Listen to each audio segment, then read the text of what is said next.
Amém? Então Ageu 2, 8 e 9 diz assim: minha é a prata, meu é o ouro, diz o Senhor dos exércitos, a glória desta última casa será maior do que a da primeira, diz o Senhor dos exércitos, e neste lugar darei a paz, diz Senhor dos exércitos. Amém? Podeis sentar em nome de Jesus.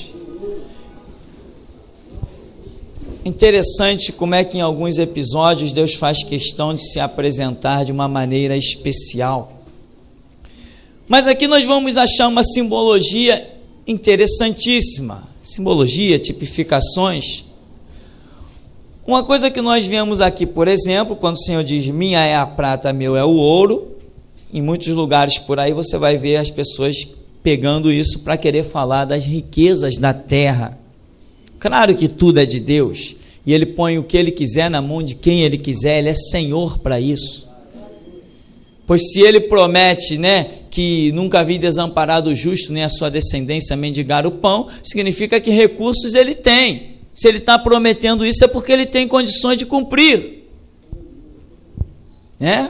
Tonto e bobo é o cristão que anda atrás das riquezas. Esse é bobo. Porque Jesus disse: buscai primeiro reino de Deus e a sua justiça, as demais coisas. Qual é o seu alvo? Reino de Deus e sua justiça. Buscou hoje, amanhã, qual é o seu alvo? Reino de Deus e a sua justiça. Depois de amanhã, qual é o seu alvo? Não tem outro alvo. Jesus falou em primeiro lugar, é isso aí. Amém? Se quer buscar, busca isso, e as demais coisas serão acrescentadas. Veja que coisa interessante, nós sabemos aqui, a prata significa a redenção, e o ouro significa a glória. E aqui nesse templo que vai ser construído, depois Jesus é apresentado dentro desse templo, quando Deus aqui está em profecia por Ageu, dizendo que a glória deste templo que estava sendo erguido, bem inferior ao que eles conheciam do templo antigo, e o povo na verdade era triste. Deus levanta o profeta para dizer isso aí: não, a glória desse aqui é maior que aquele. Irmão, como é que está a sua visão espiritual? Você está olhando coisas grandes e achando que elas são maiores que as menores? As coisas grandes são mais importantes que as coisas menores? Foi isso que o povo aqui fez. O templo que havia sido demolido era muito maior que esse, muito mais bonito. E o povo, quando terminou essa construção, eles olharam e falaram: poxa, esse templo não é nada em comparado ao que foi demolido. Quer dizer, Deus nos abandonou, Deus diminuiu a sua graça conosco. Aí Deus levanta o profeta e diz assim: não, a glória desse é maior que a do outro. Visão de águia, Deus. Muitas vezes nós somos muito miseráveis na nossa visão. Por isso que dia a dia temos que nos apossar da palavra que diz que as misericórdias do Senhor se renovam a cada manhã.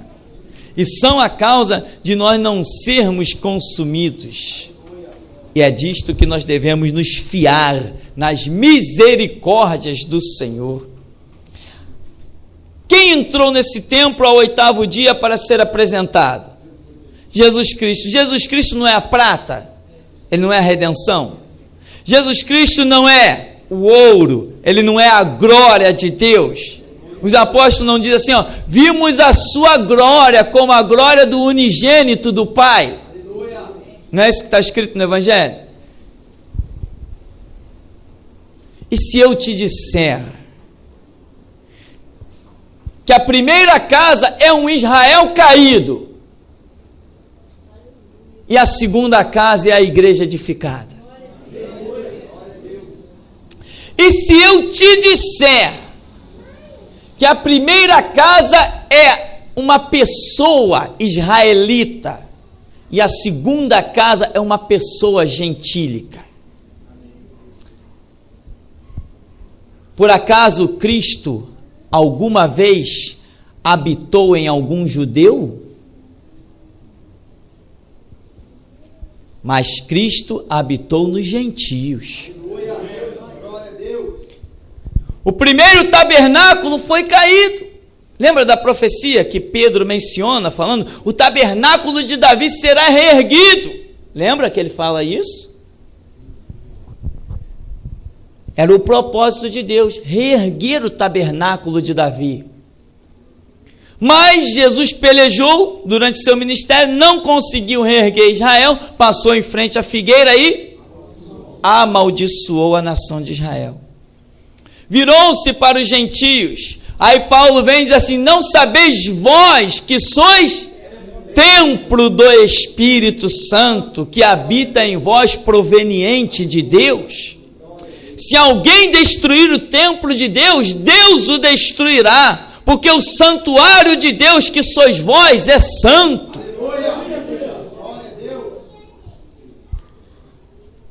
O tabernáculo primeiro caiu, mas o segundo foi erguido e se tornou realmente morada do Senhor pela pessoa do Espírito Santo. E Jesus falou não para os judeus, mas para aqueles que haviam se tornado igreja. Naquele dia, vós sabereis que eu estou em vós e vós em mim. Isso não aconteceu com os judeus. Então aqui está uma tipificação tremenda, e no verso 9, tinha que ser no 9 o número da promessa, a glória desta última casa será maior do que a da primeira, diz o Senhor dos Exércitos, e neste lugar darei a paz. Presta bem atenção, a glória desta última. Por que Deus não disse assim, a glória desta segunda, a glória desta terceira? Por que ele chamou de última? Entende? Por que última? Porque aquele momento da apresentação de Cristo como prata e ouro, dentro desse templo, era fenomenal. Era um momento inigualável, a tal ponto de que Simeão, quando viu Maria chegar com Jesus nos braços, reconheceu que ali estava a glória e a redenção para os homens. Simeão pegou Jesus nos braços, ergueu e disse, Senhor Deus, posso morrer? Despede o teu servo em paz, os meus olhos viram a tua glória, viram a redenção de Israel. Nenhum momento se iguala a este. Nunca, jamais na história da humanidade teremos um momento tão tremendo como este. Você pode dizer assim, mas e o milênio? Não se compara a este momento que você está vivendo hoje. Você é templo, morada do Espírito Santo. Você hoje tem poder para desfazer as obras do diabo, botar legiões de demônio para correr. Tem ou não tem? E eu te digo que no milênio não terás. Que isso, pastor? Onde é que você quer chegar? Eu quero chegar simples, que no milênio todos os demônios estarão presos. Portanto, esta unção poderosa não será necessária. Mas hoje é. Hoje, Lucas 10:19, eu vos dou o poder para pisar serpentes, escorpiões e toda a força do diabo, e nada vos causará dano algum. E no milênio, essa unção não precisa, porque os demônios estarão presos. Este momento que nós vivemos da igreja é o ápice, é a apoteose. Este momento que nós vivemos é o momento de você se levantar, triunfar, reinar. Este momento, irmão, não deixe este momento passar da sua vida. Dobra as tuas orações, dobra o teu estudo bíblico. Quem aí está sendo demitido no trabalho por falar de Jesus? Tem alguém? É isso aí, o caminho é esse, está certo. Passa fome, você não vai. Porque ele disse, nunca vi desamparado justo, nem a sua descendência mendigar o pão. Aproveite este momento, não valorize o teu salário, não valorize o teu trabalho, não valorize o teu emprego, não valorize nada. Este é o momento glorioso que está preparado para a sua vida. A tipificação está mostrando essa glória tremenda para este último templo do Espírito Santo que se chama igreja, cada um de nós. Nunca houve uma intimidade tão tremenda, uma testificação tão tremenda de Deus com a humanidade, como nesta época em que nós estamos vivendo. Nunca houve. A era da igreja é a era de uma glorificação inigualável. Um outro episódio que se deu lá com Esaú e Jacó, você lembra? Lembra o que Deus disse a respeito de Esaú e Jacó? Falou assim: aborreci Esaú e amei Jacó.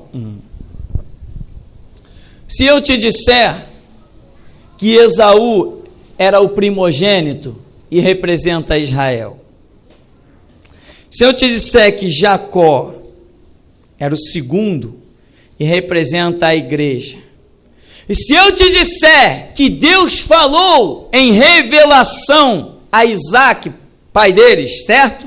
Falou que o segundo reinaria sobre o primeiro. A glória da segunda casa é maior que a da primeira. O segundo é a igreja, o primeiro é Israel. Meu irmão, o momento da sua vida é inigualável. A parábola do filho pródigo, 2 filhos, um rebelde, rancoroso, etc, etc. Vem o segundo que sai da lama, de estar junto com os porcos, e recebe o anel da autoridade, e recebe as sandálias, e recebe vestes novas, e o cordeiro é morto para esse segundo. E esse segundo participa da festa que o cordeiro foi morto. Que festa é essa? As bodas do cordeiro. Que momento glorioso nós estamos vivendo. Que tal começarmos a desfrutar dele? Eu vou te dar uma dica para você desfrutar desse momento. Quando alguém vier te sussurrar alguma coisa, irmão, você pergunta assim: é bíblico? Se não for bíblico, meu irmão, canta aquela música popular, joga fora no lixo. Tem que ser esperto, senão o mover passa, irmão. Não perde tempo, não. Irmão, eu tenho uma história para te contar. É bíblica? Não é bíblica, não. Então não quero saber. Entende, irmão? Você tem que triunfar. Este é o momento. O Espírito Santo habita em você. O que você vai fazer com isso? Vai ouvir o que não é bíblico? Aleluia! Glória a Deus! Aleluia! Deus te fez templo do Espírito Santo. É para ouvir e receber a revelação do que é bíblico. Não é para se enrolar. A Bíblia diz: aquele que milita a boa milícia não se embaraça com as coisas do mundo. E eu te digo, aquele que recebeu a boa palavra, provou do dom da vida, o dom celestial, não vai se misturar com palavras que estão na lama. Quem é santo não se mistura com profano. Você já viu cavalo e porco pastando junto? Você já viu águia comendo com urubu? Seja águia, tenha ouvidos de águia, tenha olhos de águia, tenha voo de águia, esteja sempre por cima, irmão. É isso que Deus quer das nossas vidas. Este é o momento glorioso. A glória desta casa, a segunda, a última, é maior que a da primeira. Quantas almas Israel ganhou? Israel está perdido lá entre as balas perdidas do Oriente Médio.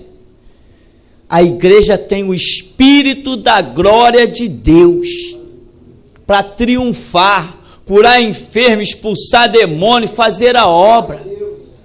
O que você tem é demais, irmão. O que você tem é demais. Lembra que o autor de Hebreus, ele faz uma alegoria, uma comparação, ele faz uma analogia em dizer que Moisés tinha uma glória sobre a vida dele, mas essa glória era transitória, passou. Mas a glória que nós, igreja, temos com Cristo, ela é eterna. Depois você leia Hebreus, que você vai ver Paulo dizendo que o que Israel recebeu, puxa, foi tremendo, mas foi passageiro. O que é definitivo é o que a igreja está recebendo. Entende? A promessa, olha, eu vou para o Pai, enviarei o Consolador, o Espírito que o mundo não pode receber, mas vós o recebeis porque estará em vós. Esta promessa não foi feita para Israel, foi feita para você, igreja. E eu te pergunto, quando Moisés libertou o povo do Egito, naquele deserto, Moisés tinha um objetivo, não tinha? Qual era o objetivo de Moisés? O sinal que Deus deu a Moisés: Moisés, vai no Egito, liberta o meu povo, e o sinal é esse, que eu te enviei. Você vai voltar e vai me servir aqui nesse mesmo lugar, nesse mesmo monte. Eu já estou dizendo, você vai, liberta o meu povo, traz o meu povo e vem aqui nesse mesmo lugar me servir. E tem mais, Moisés, se tu não sabia, fica sabendo, eu velo sobre a minha palavra para cumprir. Aí Paulo diz assim, essa glória não é tão grande quanto a da igreja. Quando Moisés está no caminho do mar, as montanhas à volta, Moisés clama a Deus, o povo murmura que os egípcios vêm a cavalo, vem aquela tropa, vem, Moisés, eles vêm aí, a que distância? Distância de meio-dia aí, vai nos pegar até antes de chegar no mar, será que vai? Nada. A Bíblia diz que as rodas dos carros de Faraó soltavam. Deus dizia assim, anjo, aquele ali, arranca aquela roda. Aleluia. Arranca aquela ali agora. Aquele ali apressadinho lá na frente, vai lá, tira a ferradura do cavalo dele. Vai lá, não deixa eles chegarem no meu povo. Amém. Meu irmão, os teus inimigos podem te perseguir, mas te alcançar é outra história. Pode perseguir o dia todo. A que distância eles estão? Eles podem estar a 10 centímetros. Quero ver tocar em você. Na glória que era passageira, hein? Estou falando de Moisés, tá bom? Não estou falando da igreja, não. A igreja está aqui para encarar revólver, canhão e o que vier pela frente. Senhor, a montanha aí, o que eu faço? Vai em frente. Mas tem um mar. Deus olhou assim, cadê o mar? Cadê o mar que eu não estou vendo, Moisés? Aonde está esse mar? Meu irmão, quando você olhar e ver um obstáculo, lembre-se sempre que Deus não vê obstáculo. Lembra o que o anjo disse para Zacarias? Para Deus não há impossível. Deus está contando contigo. Quando Moisés viu aquilo tudo, cercado de um lado, águas do outro, exército atrás, a Bíblia diz, eleva os olhos para os montes, o meu socorro vem do Senhor que fez o céu e a terra. Se Ele fez o céu e a terra, Ele pode fazer um caminho no meio do mar. Se fez para Israel, que dirá para você? O problema é se você não sabe se colocar na sua posição. né? Lembra de Moisés? Senhor, o que eu vou fazer? Não tem nada de que eu vou fazer. Lâmpada para os meus pés e luz para o meu caminho é a tua palavra. Você tem a palavra? Então você já sabe o que fazer. Confiar na palavra. Então, querido, se Israel desfrutou daquilo, eu vou ter que dizer de novo essa frase. A igreja caiu ou não caiu? Como caiu? O objetivo de Deus é uma cidade sem muros. Porque Ele é a nossa proteção. O objetivo de Deus é uma cidade sem luz. Porque Ele é a glória que nos ilumina. O objetivo de Deus é um povo que não lance mão de armas. Porque Ele é Senhor dos exércitos. Quebra o arco, corta a lança e queima os carros no fogo. E vira para o seu povo e diz assim: aquietai-vos, sabei que eu sou Deus. Eu serei exaltado entre as nações, serei exaltado sobre a terra. Então, meu irmão, dele é a prata, dele é o ouro, e a glória da última casa é maior que a da primeira. E neste lugar darei a paz. Os inimigos podem te cercar. O diabo pode rugir como leão, buscando a quem possa tragar, mas a tua paz está na mão do Senhor, e Ele diz: deixo-vos a paz, a minha paz vos dou, e não vou lá dou como o mundo a dá. Credes em Deus, não se turbe o vosso coração, não se atemorize. É isso que o Senhor tem falado à sua igreja, mas a igreja precisa ouvir Deus falando, e por isso eu te aconselho, dobrar as suas horas de oração. Pastor, de novo, mais uma vez? Claro! Você veio aqui para ouvir o caminho da vitória ou da derrota? Quer ouvir o caminho da derrota? Esquece tua Bíblia na estante, esquece que Mateus 6,6 está escrito, entra no teu quarto, fecha a porta e fala com teu pai. Esse é o caminho da derrota. Quer o caminho da vitória? Come Bíblia. Quer o caminho da vitória? Fala com Deus, pois Ele prometeu: clama a mim, responder-te-ei. Esse é o caminho. Então, meu irmão, assim como Moisés tinha um objetivo, pisar na terra prometida, porque ele era um líder, o Espírito Santo estava sobre Moisés, e o objetivo dele era pisar na terra prometida. E aquele louvor profético, né? Enquanto eu não pisar na minha Canaã, eu não desistirei de caminhar, nem que for me arrastando, mas eu vou chegar lá. Nem que for me esfolando, mas eu vou chegar lá. Eu tenho um objetivo. O Espírito Santo estava sobre Moisés para este objetivo. Tem uma Canaã também nos esperando. Nós temos um objetivo. Por isso é que eu sempre digo: não importa quantos caiam, eu tenho que ficar de pé. Eu tenho que ficar de pé. Por isso que eu estou te aconselhando. Tem uma história para te contar. É bíblica. Você vai usar esse slogan agora na sua vida. A partir de hoje, todo mundo que vier te contar uma história, você pergunta se é bíblica. Pergunta se edifica. Pergunta se realmente o Espírito Santo está na conversa. Se a pessoa disser: não, eu não, então estou fora.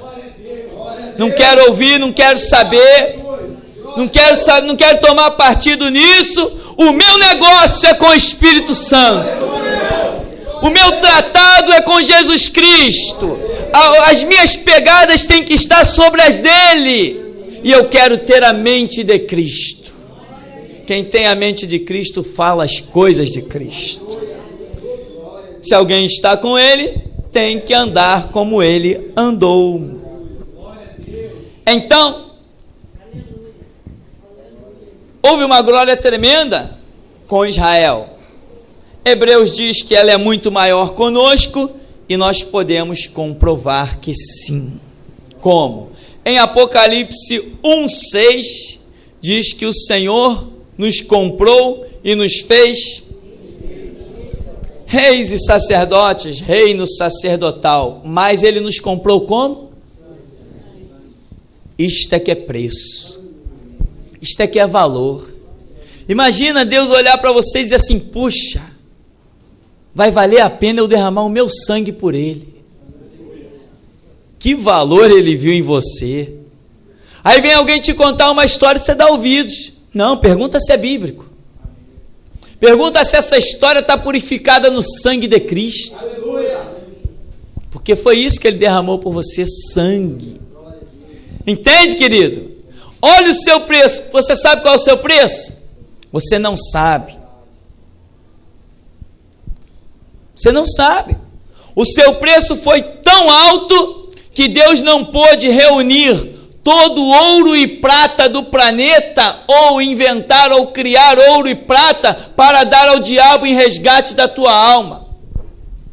Ele teve que comprar a tua vida pagando com a vida do próprio filho. Você tem ideia do seu preço? Você tem que ter ideia do seu preço. Por isso, irmãos, que eu digo mesmo, estamos de mão dada, caiu, eu largo a mão e sigo em frente. Não ando com quem está caído, eu só ando com quem está de pé. Porque a pessoa vem capengando, te atrasa, não atrasa? Então deixa para trás e segue o caminho. Tem uma Canaã nos esperando. E nós não podemos desistir enquanto não pisar na nossa Canaã. Ruas de ouro, mar de cristal, anjos, arcanjos, querubins e serafins. É lá, o nosso alvo é lá, meu irmão.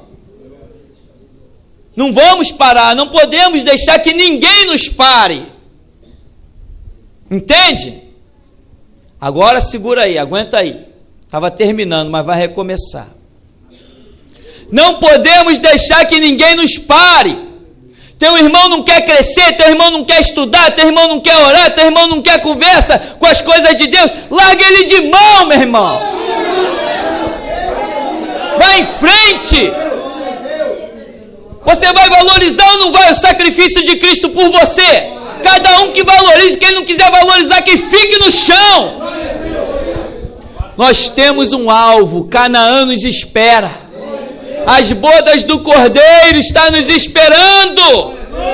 Não brinca com isso não, irmão. Porque um dia, ou no céu ou no inferno, você vai ver que isso era uma verdade. Você vai ver que era realidade. Quantos crentes vão prantear, mesmo salvos, mesmo entrando nas mansões celestiais, vão prantear. Só não vai ser lágrima de sangue, porque lá não vai ter mais sangue, mas vão prantear. Quando o anjo pegar e dizer assim: vem cá que eu quero te mostrar uma coisa. Está vendo essa coroa aqui linda, maravilhosa? Olha que está na tua cabeça. Chega nem perto, né? A proposta era essa aqui, mas você agora vai ter que ficar com essa aí eternamente.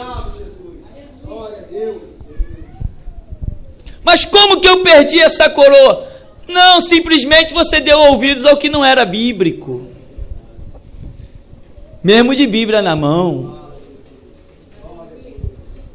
Entende, irmão? Lá naquele grande dia, irmãos, tem muita maravilha. Mas naquele dia não pensa que vai ser só sorriso, não. Isso é ilusão. Por isso a Bíblia diz que Deus enxugará dos seus olhos toda lágrima. Por quê? Porque vai ter lágrima. Muita gente vai dizer assim: puxa vida, se eu tivesse me dedicado mais um pouquinho, se eu tivesse levado um pouquinho mais a sério. Aí você vai estar lá no meio, tomara que não seja isso com você, né? Um exemplo. Está lá no meio da multidão, aí o trono de Jesus está lá embaixo, 5 quilômetros de distância. Aí você vai ver um monte de gente lá pertinho. E aí, Jesus? Ô Senhor, que bom estar aqui. Que maravilha. Você diz: poxa, como eu queria dar um abraço em Jesus. Como eu queria chegar mais perto dele. Quer chegar perto de Jesus? Quer esse lugar? O lugar de chegar perto de Jesus não se conquista no céu, se conquista na terra, irmão. Aprenda as lições, Deus está falando todo dia, está falando todo dia. Aprenda. Um dia lá, quando você... Cheguei no céu, cadê Jesus? Olha lá ele, lá embaixo.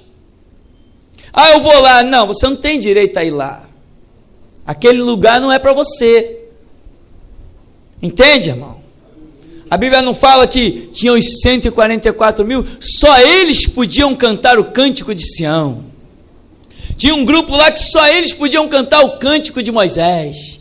Tinha um grupo sentado à mesa com Jesus, fazendo parte da mesa do Cordeiro, das bodas do Cordeiro. Aquele grupo é o nosso.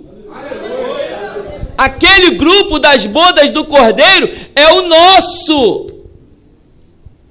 Mas depois que tem esses grupinhos abençoados, um recebendo do Senhor no nome numa pedra branca, o outro recebendo coroa, o outro recebendo um novo cântico que só eles e o Cordeiro sabiam cantar. Mas depois João vira em Apocalipse e diz assim: e eu virei e olhei e vi o quê? Uma grande multidão. Pelo menos foram salvos, né? Mas eu não quero só ser salvo, porque ele tem galardão me esperando. Eu quero pisar na Canaã e ouvir: vinde, bendito de meu Pai.